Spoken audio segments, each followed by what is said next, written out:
you. You're on mute.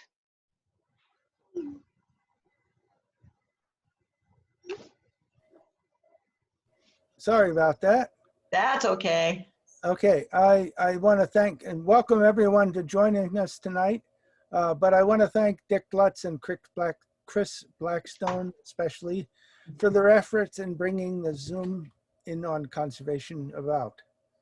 This is my last intro as the NHACD president, and I want to say a few words from my experience as president for the last 3 years. NHACD is an association for all of NH conservation districts that each have a supervisor representative on the board of directors. As such, it is designed to facilitate and enhance the operation of the individual districts through collaboration. To accomplish this, participation of the representatives is essential, and this Zoom-in program is intended to enable greater understanding of the partnership potentials at play that can be accessed.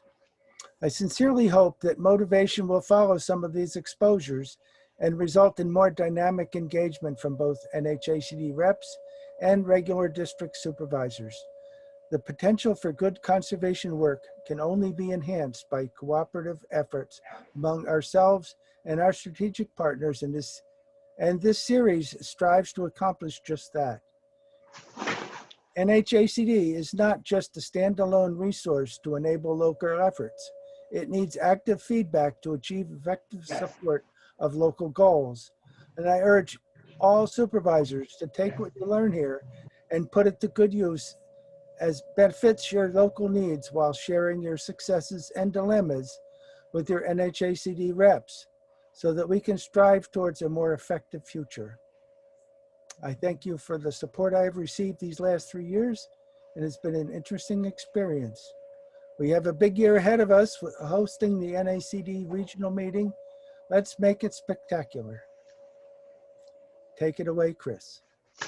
Oh, that was terrific to hear from you. That was very special. I want to also say a takeaway I get right away from your welcome to us was saying to people should celebrate their success and share their dilemmas. I'm happy to hear the word dilemma and not the word problem, because these things that we face truly are just dilemmas, and we can solve them, we can get through them. And your dilemma might be someone else's, and they might be a bit ahead of you and have a solution there. So that was great wording. Thank you so much. Thank you. Some news we have tonight is kind of following up on that. This year's annual NHACD business meeting is in conjunction with the quarterly board meeting, virtually this year, November 19th at the usual time of 1 to 4 in the afternoon. Any awards, district presentations, and other pertinent content will be collected and posted on the NHACD website as a separate annual meeting page, so you can access it when you would like to. If any district has information to be included on that page, please send it to Jackie by November 16th. Thanks, that'll help make that meeting vibrant through that information on the webpage. Also a reminder about submitting any news you have, send that to Dick Lutz. He's the one that collates that and gets any other information he might need for clarification and then passes it along to me. And it really is, it's fun and it really feels good to be producing these Zoom into conservation shows. They're going to increase all of our professional development and our insights. And I want to encourage you, if you have an idea of somebody that you think would be great as a spotlight guest or as one of our 20-minute or so presenters, please share that information with either Dick or me, because we can do the reach out and do the calendar work and arrange speakers. Also, if you have a partner that you've worked with and want to share something about that partnership, it's all about us building those business relationships. So send information you have or ideas that you have and help the program grow. So first up, we always start with our spotlight, and our spotlight tonight is on the NHACD. We have Jessica Wright and Bill Fosher tonight. A quick introduction and a quick bio for Jessica and Bill. Bill joined NHACD as a conservation planner in 2017, working on the Long Island Sound Watershed Regional Conservation Partnership Program, where he helped farmers in the Connecticut River watershed develop and implement conservation plans with a special emphasis on water quality and soil health. Since January this year, his mission is broadened to cover the entire state, assisting NRCS with general conservation planning wherever the need is the greatest. His strengths are assisting producers in improving grazing systems, soil health, pasture and hay production, and livestock production. In addition to his work with the NHACD, Bill has run a grass-based farm producing grass-fed lamb for the past 30 years. Over the years, he's also produced pork, chicken, eggs, turkey, beef, and vegetables. He trains border collies and works with Maremma livestock guardian dogs. He serves on the board of the Cheshire County Conservation District and is currently president of the board of directors of the Granite State Graziers, a statewide nonprofit organization dedicated to supporting grass-based animal agriculture in New Hampshire. In his spare time, which it doesn't sound like there's much of covering the state the way he does, Bill tends a vegetable garden and small apple and pear orchard with his wife Lynn and daydreams about fly fishing in some of the rivers and streams he sees in his travels up and down and all around the state for his work. So thanks for being our spotlight tonight. Let's hear about NHACD. Thanks. Well, thank you, Chris, and everybody for having me. And before I get too far into it, I wanted to thank Richard for being a good boss these last 3 years and getting us through some, big changes in the organization and in our part of the organization. So Jessica and I are now working on conservation planning all through the state of New Hampshire. At the moment, I'm still largely focused in the Connecticut River watershed, just because I have a lot of contacts in the area, and I've been working here now for, closing in on 4 years. Jesse's doing some more work she's located up in the Conway area, and is doing some more work around the Lakes region. What we've basically been doing for the last year or so here was trying to get a good handle on where the conservation planning needs are the greatest, both in terms of geography and in terms of discipline, because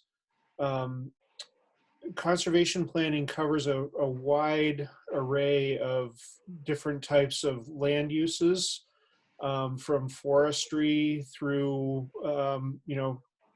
huge forested tracts down to acre, even sub 1 acre garden, vegetable, sort of farmers market type of veggie operations, and lots of different sort of disciplines go into thinking about that in terms of how you approach the different resource concerns that we work with. And we've been really enjoying the challenges and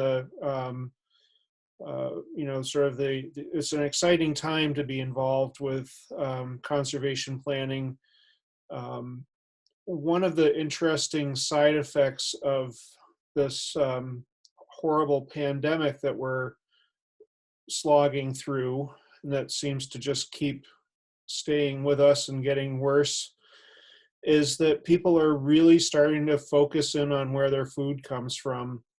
And that has had an unusual effect in New Hampshire, and I think in a few other New England states, where local farms are starting to feel a lot of increased demand for their products.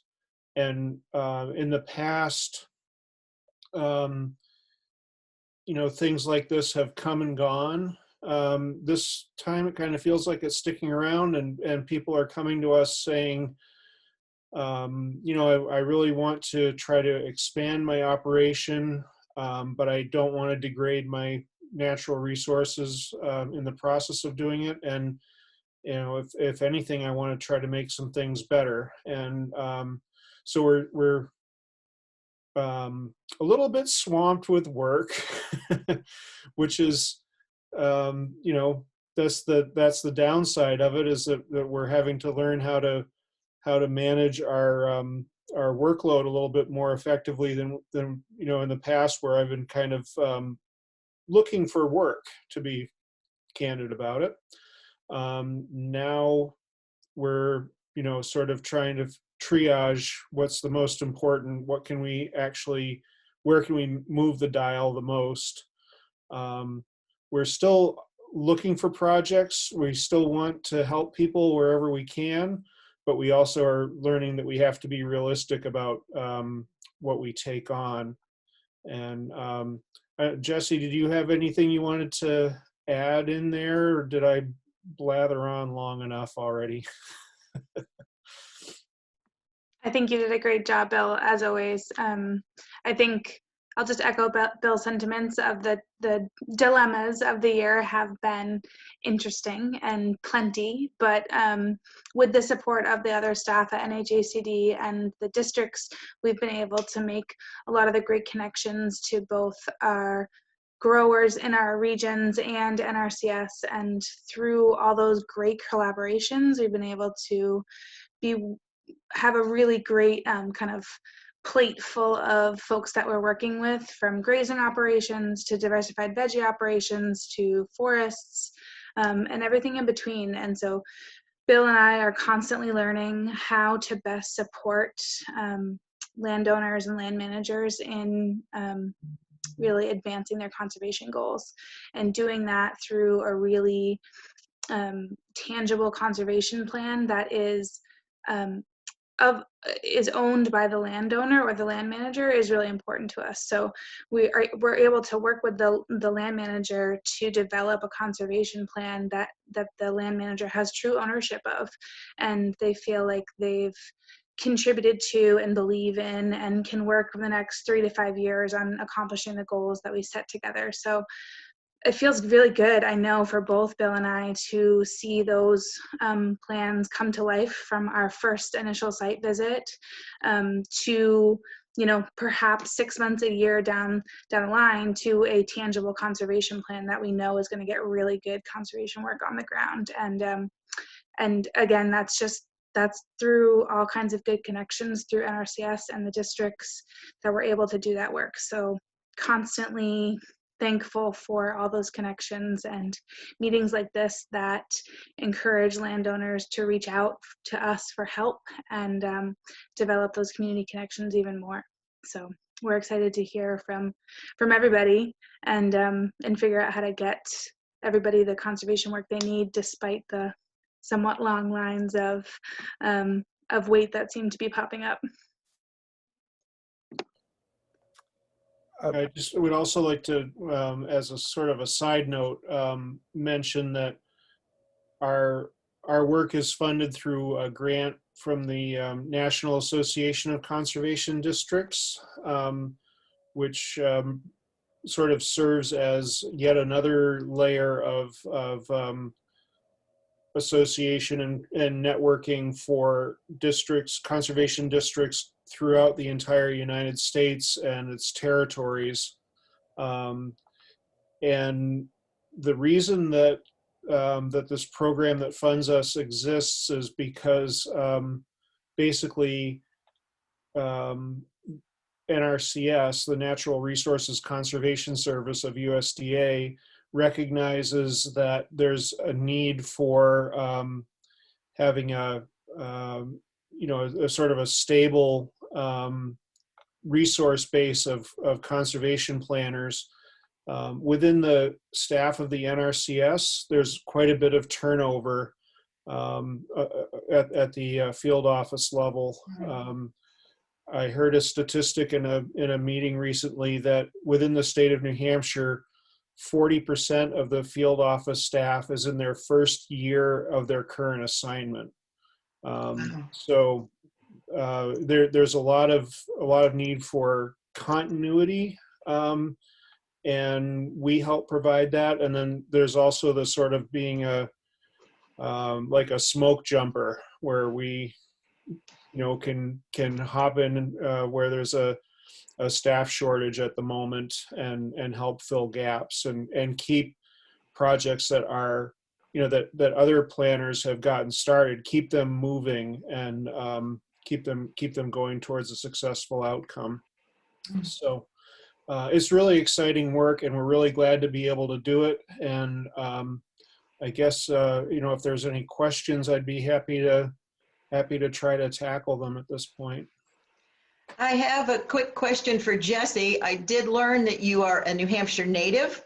You live in Conway. You're a graduate of Babson College and Vermont Law School. That's an interesting background. And in your spare moments, you enjoy hiking in the Whites and swimming in the Saco. But I don't know your dog's name, TADHG. So you want to answer that quickly for us?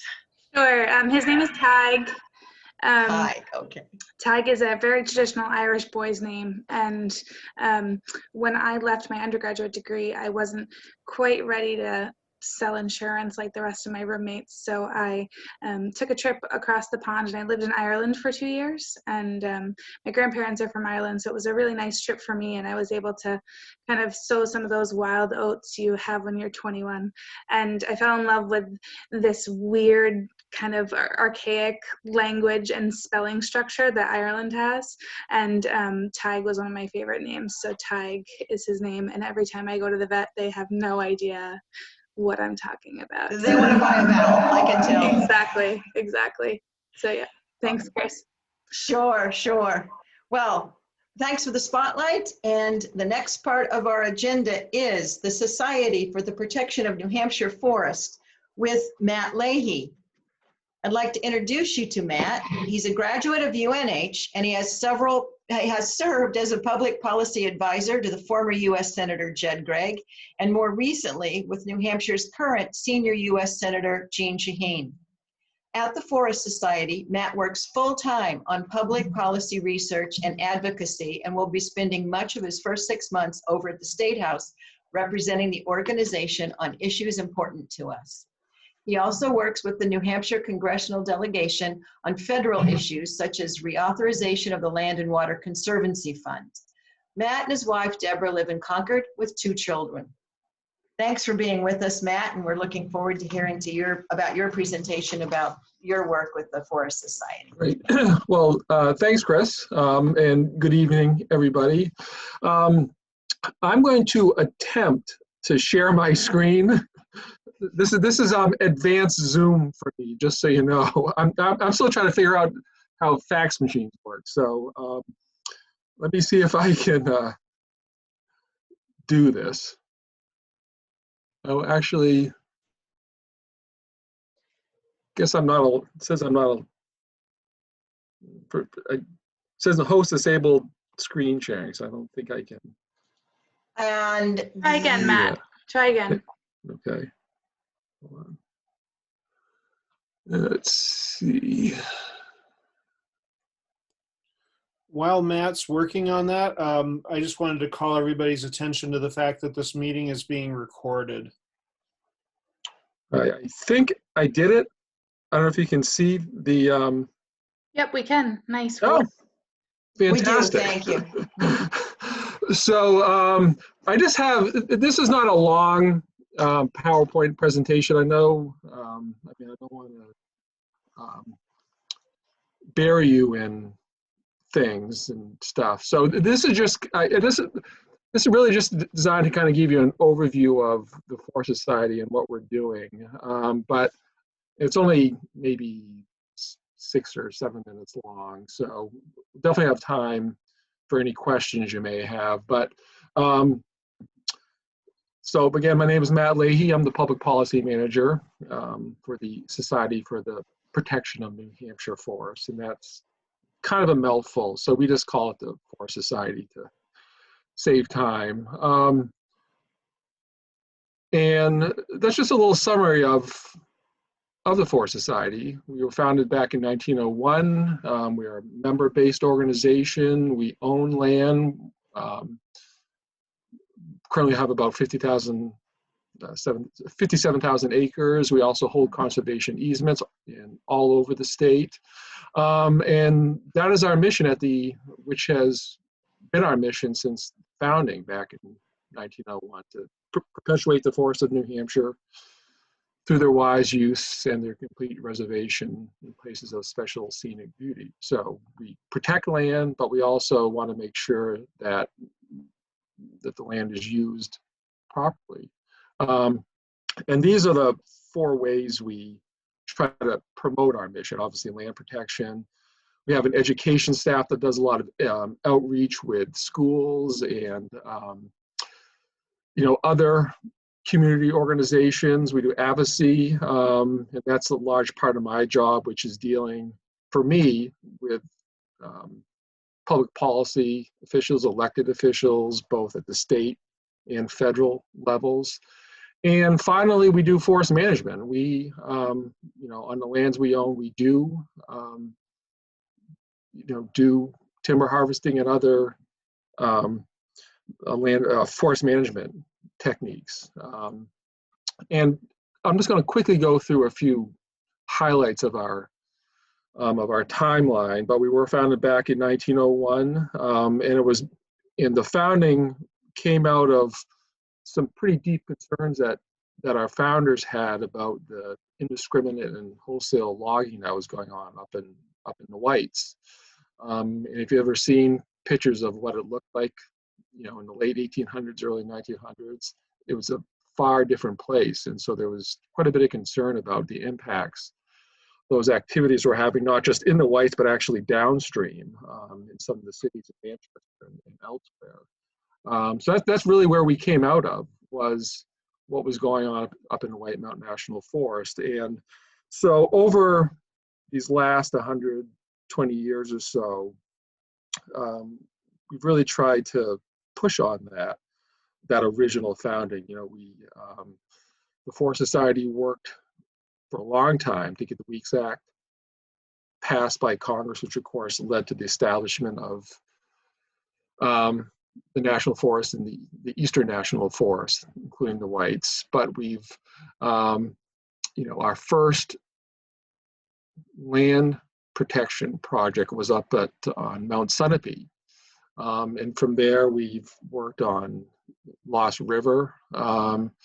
We actually own quite a bit of land on and around Mount Monadnock, and we actually have a lease agreement with the state parks, and so we own it, but they run it as a part of the state park system. We've worked on Mount Kearsarge, the Flume. Back in the 1920s, we led an effort to buy land in Franconia Notch. And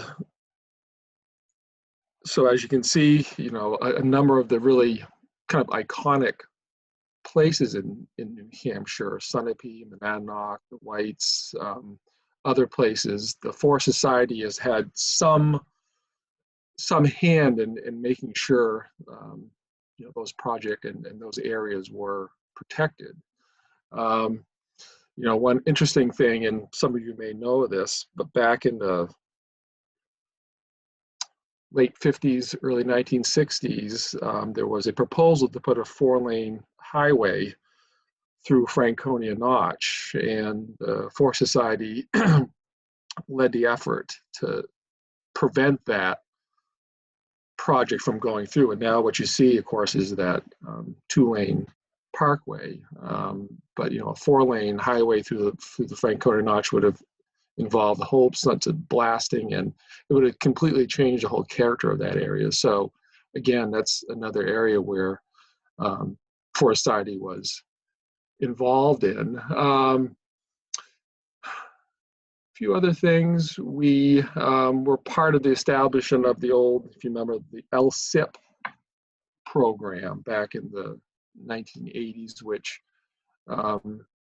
was that, I think, pretty effective public-private partnership that led to the protection of another close to 100,000 acres in the state. We also were part of, the establishment of the L-CHIP program and worked a few years later to find a permanent funding source for the L-CHIP program. And so that's just a bit of our history. As far as education honestly is a really big part of our mission. And, you know, certainly in the pre-COVID days, we did field trips and work days on Monadnock and some of the other reservations we have. You know, we we used to do, and hopefully we'll be able to start those again, tours of our, timber tours of our reservations when we're doing forestry work, just to, again, better educate the public on what we're doing on our lands. You know, we have school programs, so we invite schools to some of our reservations, especially Mount Major, which is up in Alton. And we do, again, guided hikes and other efforts to get people outdoors and to get them to better appreciate the land, but also the challenges that go into trying to manage and steward these really special places in our state. And these are just a few pictures. Of course, that's the White Mountains, Monadnock. That's Lost River, which is a really fun place if you've ever been there. Sunapee, Kearsarge again. Of course, that's Franconia Notch. This is Mount Major. This is probably one of the most popular reservations. We get about 80 to 90,000 people hike Mount Major every year. It's extremely popular. There's a picture of our school class trip there. That's these last few photos really are about forest management. And as I mentioned, we do conduct timber harvest on some of our reservations every year. We probably do, you know, maybe 6 to 8 timber harvest each year. That depends, of course, on circumstances and weather and all that. But this is, you know, honestly, a lot of people are somewhat perplexed if they don't know about us, that we do, you know, we're the Society for the Protection of the Hampshire Forest, and we're actually out there cutting trees. And so it's probably one of the biggest questions we get. And, you know, I think most of you know, you know, understand this, but, you know, this whole effort to do sustainable forestry, so we're improving the health of the forest stands and our reservations, it is part of our mission, and it's really been that way for quite some time. And so that's just, again, another facet of our mission and what we're doing. And there's our logo. So that's just, again, you know, fairly quick run through. But I, again, would be happy to answer any questions you may have. I know when Dick reached out to us, you know, I think one of his questions or one of his goals of this was to figure out how, you know, we all can work together. And I, you know, again, I'd be happy to talk about that if you'd like, but certainly any other questions, I will try to answer those. Sure, Matt, I have a question. Yes. 1 second. I needed to tell the group that this was a dilemma. Dick Lutz is driving back, as I told you in the beginning, couldn't log in to the program. He is listening to this with my cell phone. So that's the technology at work for us. And Dick does have a comment he wanted to share. Dick, they love it. I'm watching their faces and everybody is laughing because Dilemma is kind of our buzzword, and we're thrilled that we have this kind of teamwork with all these partners. So I'm going to aim the phone toward you folks, and we can see if we can hear Dick through there. Go for it, Dick. 8 years ago, we did a cocktail project with the society on Bunker Lane in Durham, New Hampshire. They own some land there, so we leveled the land and made it early successional habitat. Mhm. So it should be moving right along now. So that was That's our great. last project with the Forest Society. That's great. Yep. And that's, you know, and I would say, you know, we, the Forest Society, you know, the whole issue of, you know, partnerships, I think is really important. You know, and I do, you know, Chris mentioned, I do spend quite a bit of time over at the State House, you know, working and talking to our legislators. And, you know, and there are going to be some changes in the upcoming legislature. I mean, there are going to be some new members of the House and Senate starting, you know, as a result of the election. Some of them, and I don't know all of them, some of them may not recognize or understand the value to New Hampshire about conservation. And I think there's going to be a need to inform these folks about why, you know, why what all of, you know, what we're doing, why that matters. Because I don't know, you know, sometimes I think we take it for granted, but a lot of people don't necessarily see the value. You know, for example, you know, one of the big focus areas at the Forest Society when we do a conservation project now is to try to protect drinking water sources. You know, we've been involved in a couple projects, you know, on the Merrimack or in the Merrimack River watershed. And we've been working, for example, with the Manchester Waterworks on protecting some of their drinking water sources. But, you know, so to me, it's going to be, I think, important to inform the new policymakers about this connection between, for example, the role that forested landscapes play in protecting our drinking water in the state. And, you know, there is maybe an assumption that, you know, the only way to protect drinking water is to build new drinking water treatment plants. And obviously that's part of it, but it's also good practice to protect those areas where the drinking water is coming from. And I think, you know, again, that's just an example of, I think what's going to be required is sort of an education and outreach effort for a lot of these members of the legislature.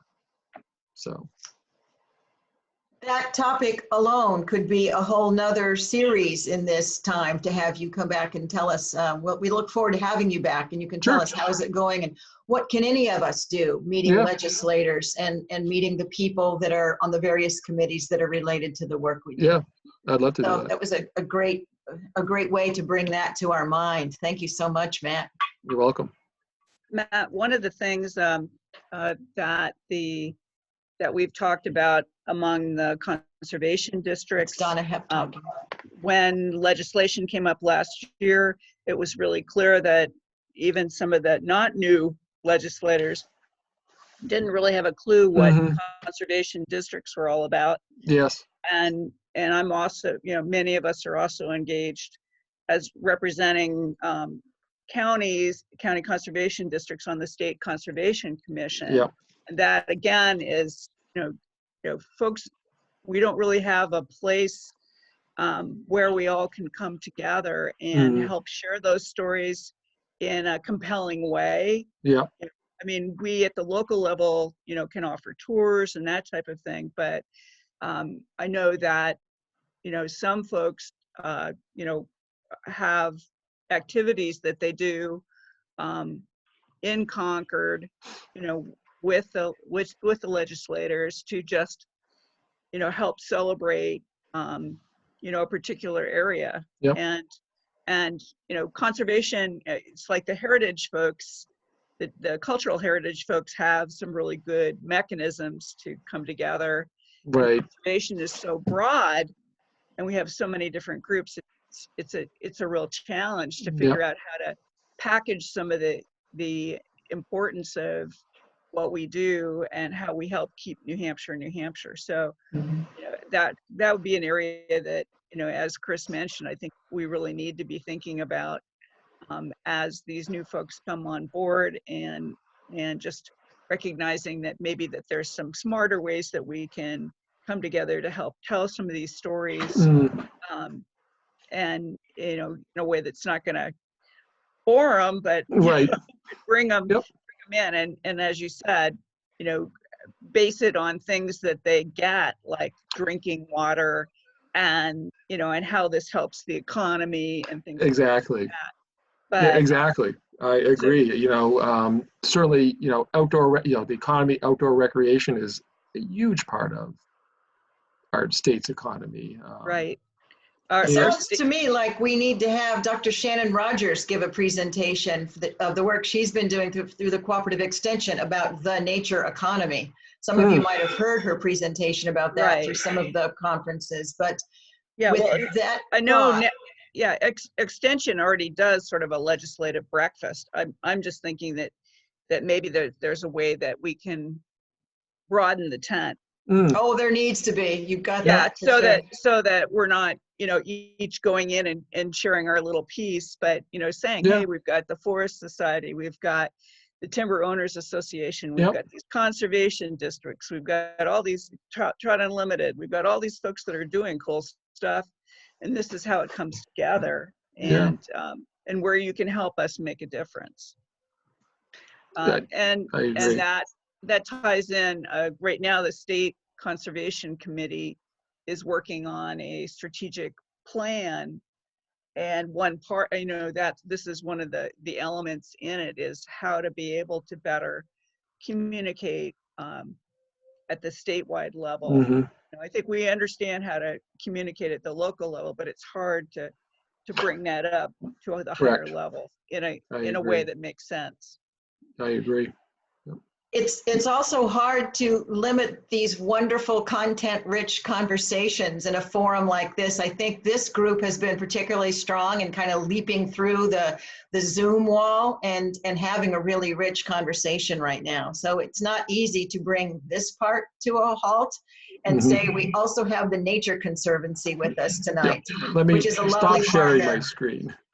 Oh, that's okay. It is fascinating, and it's a great conversation. I would like us to hear from the Nature Conservancy as well. Conversation with the Conservancy. That's a lot to say here. And with that, I'd like to introduce David Patrick.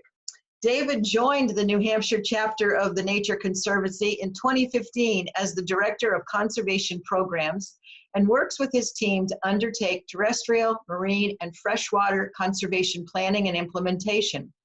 Prior to joining the Nature Conservancy, he was the Executive Director for the Center for Adirondack Biodiversity and an Assistant Professor of Fisheries and Wildlife Sciences at Paul Smith College in the Adirondack Park, New York area.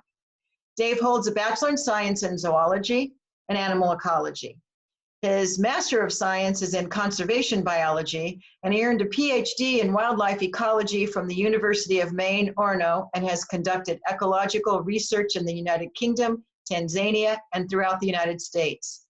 Dave and his family live in a traditional New England farmhouse in Wilmot, built in 1885, growing and canning as much of their food as possible, as well as keeping bees, chickens, and ducks. So look at the diversity here. We've got Jesse, who's been in Ireland a couple of years, Dave bringing us experiences from Tanzania around the world, and I see several other people here who I know have traveled in wonderful places around the world. So it's really a content-rich and very philosophically rich group tonight. So with that, David, thank you for your time, and let's see what the Nature Conservancy would like to have us be aware of and be able to share with our group. Thanks, Chris. And I'm a little worried about trying to clear the philosophically interesting bar here, so I'll do my best to keep things interesting. So similar to Matt, I'm going to try and provide sort of an overview of the work at the Nature Conservancy, really throw a bunch of stuff out there, and then hopefully you can let me know what's actually of interest to you and what sort of resonates with you. So let me begin by trying to share my screen here a sec. And there you go. So can you see the slides, sir? Brilliant, thank you. Okay. So by way of a quick overview, I'm just going to begin to, very briefly just talk about sort of some of the key challenges that we're focused on as an organization, including here in the Granite State. I'll give a little bit of a kind of, sort of the look and feel of the Nature Conservancy. We're the, the largest conservation non-governmental organization in the world, I believe still at this point, but I'll be focusing, on our work here in New Hampshire. And then as I said, I wanted to really just kind of illustrate some of the kinds of actions that we're taking right now. And so, I'll try and cover a fair bit of ground, and then leave some time at the end for you to let me know if there's anything you want to learn a little bit more about in the remaining time there.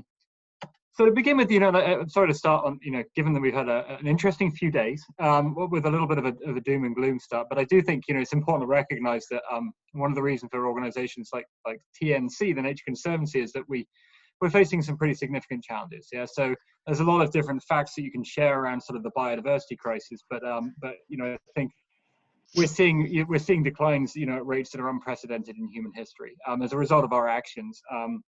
Around 1 million plant and animal species worldwide are now threatened with extinction. Species like the one in the background here, the golden toad, have already left the planet. We have to act now, and we have to act urgently in order to not see these trends continue. And at the same time, we're doing so in a context, of a rapidly changing climate. There's an overwhelming weight of evidence that through greenhouse gas emissions from our actions, we're fundamentally changing our climate. The figure playing out on the left here is just one way of visualizing the data. Yeah, so this is looking at the average global temperatures through the 12 months of the year compared to a baseline from between 1850 to 1900. So, again, a well-described, story of a rapidly warming world.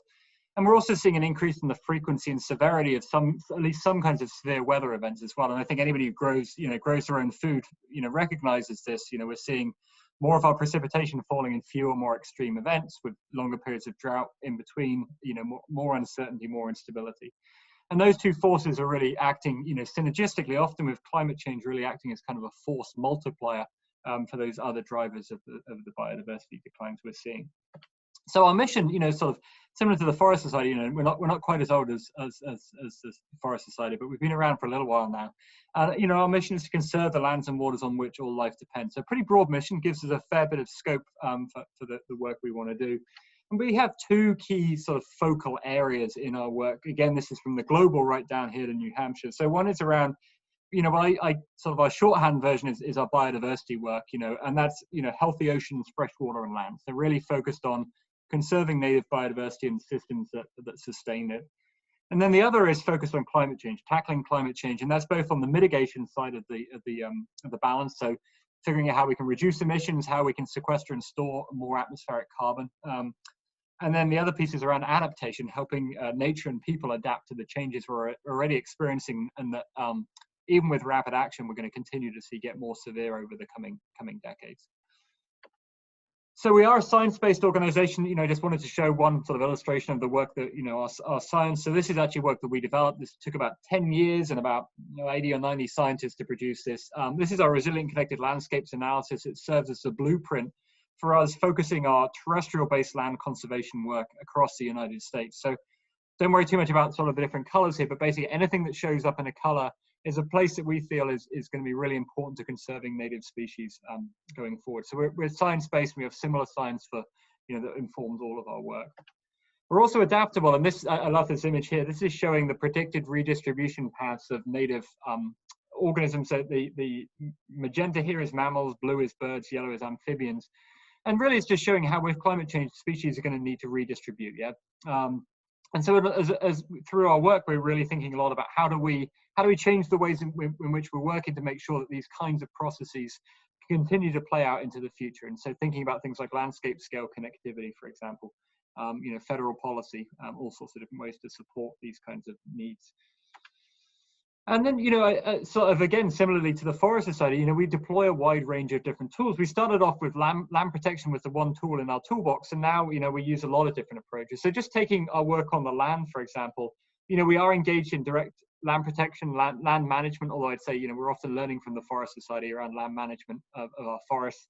We do a lot of work in the State House where my colleagues get to work with Matt. They work together on a lot of issues, a real partnership there. We're working with transportation, we're working with funding. And again, as Matt mentioned, this isn't just funding for TNC, it's really trying to make sure that there's funding available from the state and federal sources for all of us to be able to move great projects forward. And then we do a lot of work at convening different groups together, you know, serving as a forum for folks to work together on some of these really, really complex issues.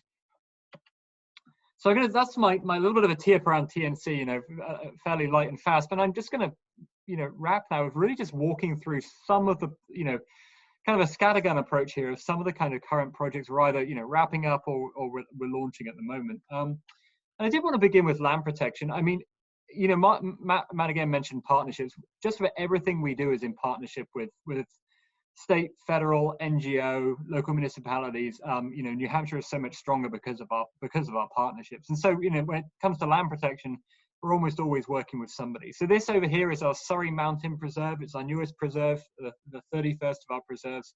It's down near Keene. It's in the town of Gilsum. We partnered here with New Hampshire Fish and Game, so they are purchasing an easement on that property.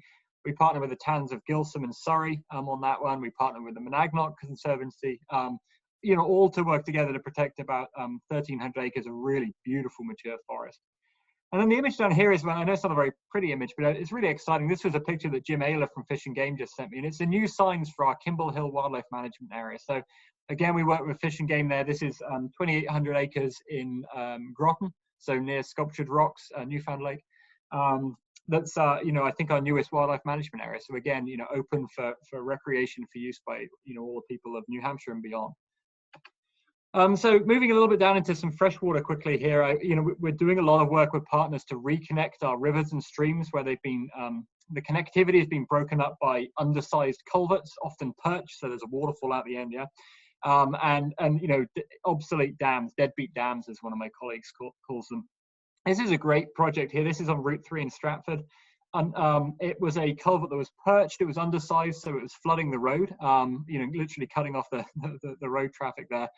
And so no fish could move upstream. We partnered with the Department of Transportation here. We were able to bring in some additional money so that they could not only fix the structure, which was falling apart, but right size it. And on the right here, you can see there's actually a wildlife passageway. This stays dry. So we've actually seen great blue herons going through this, the previous culvert. It's kind of amazing. And then the fish will be able to move through here, moving upstream for the first time in decades through this culvert. We have similar efforts going on with tidal culverts in Great Bay, working with the New Hampshire Coastal Program, and a lot of our towns and municipalities down there as well. Here's another project we just wrapped up. TNC played, I'd say, a relatively small role on this one. This is the Gale River, so somebody mentioned earlier trout fishing. This is a good spot for brookies. But I had this weird, if you've ever walked up there from Route 3, just north of Franconia Notch, this is odd, massive concrete dam on the river. That dam is no longer there, yeah? So that dam, the river now looks like this. Again, we've restored connectivity up that river.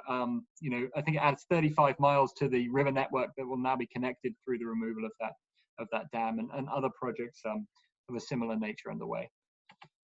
I did want to mention some of our work with floodplain forest restoration. We've now undertaken the 2 largest floodplain forest restoration projects in New Hampshire, partnering with NRCS and with Fish and Game up north. This is a Brunel property. The yellow here is an area this will be retained as an agricultural field. So we are cognizant of the need to maintain working ag lands. All of the areas in red here, there are these low flats that should have been floodplain forests that were converted back when. Sorry, my cat's scratching the door behind me. And now are you know, and are being restored through our efforts here. So this is about a 15-acre restoration project. Improved water quality, it'll actually help to maintain the productivity of the agricultural lands because they're no longer going to get eroded at the rate they were. And obviously critically important wildlife habitat, and in a habitat type that's been lost throughout much of New Hampshire. And oh, I should mention here that we're working on, if we can pull this project off, it will be the largest restoration project ever in New Hampshire. It'll be about 250 acres of restoration that we're trying to move forward now. If we can just raise about $3 million in the next year. We'll move that project forward, which is really exciting. And then just a couple of, salty projects to wrap us up here. I did want to mention our oyster restoration work. I guess we were on the Today Show last week. I've never watched the Today Show, but I guess that's a big deal.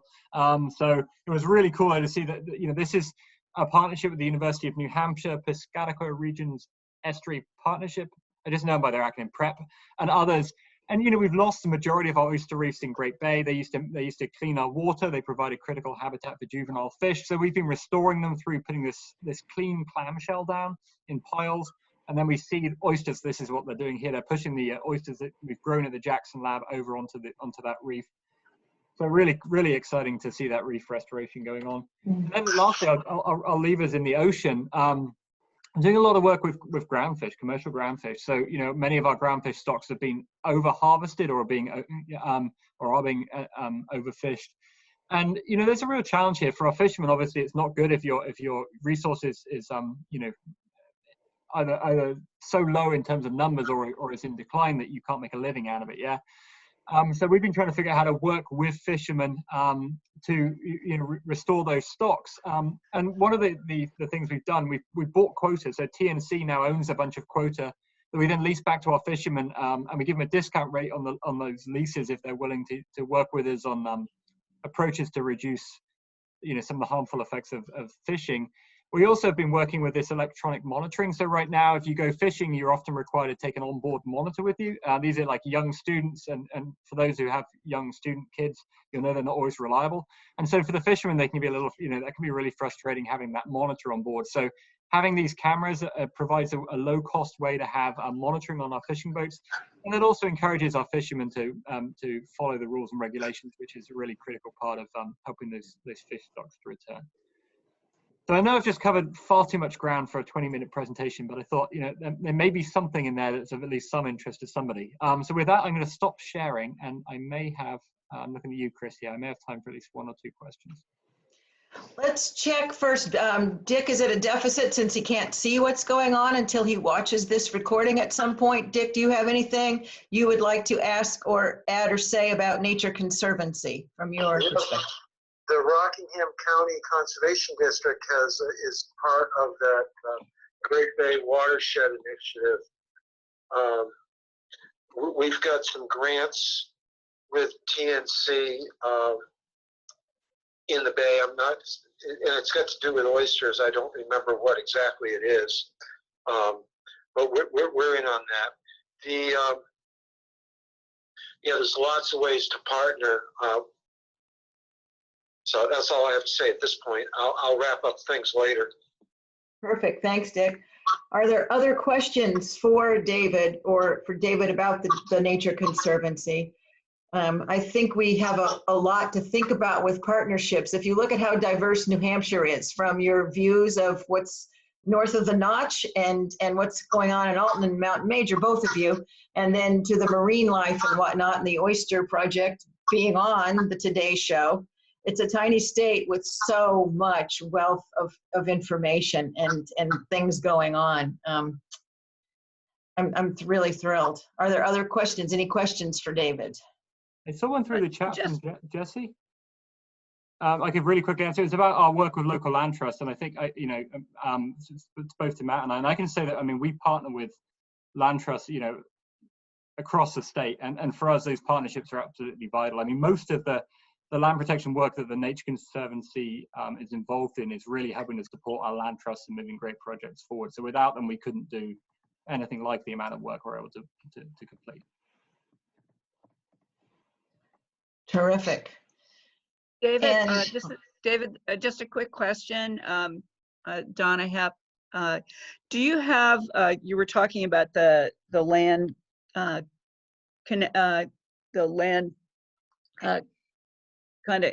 connections between landscapes. Do you have some sub-regional priority areas that the county conservation districts, could assist with? I mean, it'd be helpful for me. I'm in the Lakes region, and we have another person that's representing. So I'm from Belknap County, and Steve is from Carroll County. for the Lakes region, you know, are there some priority areas that you may have flagged, or Matt, you folks may have flagged? That's one of the things that I think would be an interesting dialogue with a Zoom meeting or whatnot, is just to share some of those things, because NRCS comes to our conservation districts and asks for priorities for, you know, investment, for land protection, easements, rather than it being first come first serve. You know, I'd like to be able to explore how we could do some regional prioritization of some key landscapes and some key farms or forest lands that we, you know, that we jointly can work on together to help with landowners and grants to be able to help make those things happen. And yeah, I'd love to have that conversation, Donna. I'll say, you know, in brief here, we absolutely do have those plans. We have a great body of work that in the coastal watershed. So we'll connect the coast. You can find it if you Google connect the coast. We have the Quabbin to Cardigan initiative that the Forest Society is the lead on, that goes from the Quabbin Reservoir up to Mount Cardigan. And then we have sort of our, you know, our US wide models, and then we've basically been downscaling them. So we work with the Lakes Region Conservation Trust, for example. I supported them in bringing those data into the LRCT's plans. So I'd be happy to share those with you offline, or you know, if there's a later date where we could focus on that, I'd be happy to do. yeah, great, thank you. Well, thank you. I'm seeing a thumbs up from Richard Miller. Thank you very much. And Dick Lutz, do you have closing words for the group? Thank you. Yeah, our annual meeting's coming up on the 19th from 1 to 4. We have some proposals. We have some position papers that we need to decide on. The districts, they should be in all the districts' hands, that you need to discuss before the meeting. And then when we approve them ourselves, we can send them out to partners like the TNC and the Forest Society and get their backing for those same positions. We're looking for affiliations for our organization, and the affiliation may be just they show up once a year and talk about what they're doing, and we show up at one of their meetings and talk about what we're doing. So that everybody knows who's doing what to who and when around the state. So we've got a couple of proposals coming up for the annual meeting. One of the proposals is to have 2 districts sponsor a legislative tour with our congressional delegation and our state legislators. There's some parameters around that, but the proposal right now is to put up $1,000 from the NHACD for a district to conduct a agriculture natural resource tour. If somebody wanted to hook up with the Forest Society and get some contributions from them, they could have a piece of the program. So there's all kinds of things that we can do to partner and spread the conservation word. So it's very important that people come to our annual meeting. It's going to be a Zoom meeting on the 19th to talk about how we want to approach it. I've been looking at our strategic plan and some of the stuff we haven't touched yet. That legislative tour gets into our liaison with the legislature. So there's all kinds of things we can do, and if people put their thinking caps on. But people are going to have to step up and organize these events. They don't just happen on their own. So we're looking forward to that. So I guess, let's keep bringing these guest speakers in. I've learned a lot tonight just by listening. I'll get to see the presentations tomorrow probably. So that's all I have to say, and I hope everybody has a good evening. And we'll catch everybody next month. Next month we have the Wild Turkey Federation. Hopefully will be able to join us next time. And we're talking about using Instagram for marketing purposes. So we'll catch you then next month. Till then, certainly be safe, be well, and stay in touch as you get ideas, or like Dick said, it's up to all of us to work together to make these programs really work and be this informative. Matt and David and Jesse, thank you so much for your work tonight. And Richard Miller, thank you so much for your warm opening for us. Okay, be safe, be well, and until December 2nd. Thanks, everyone.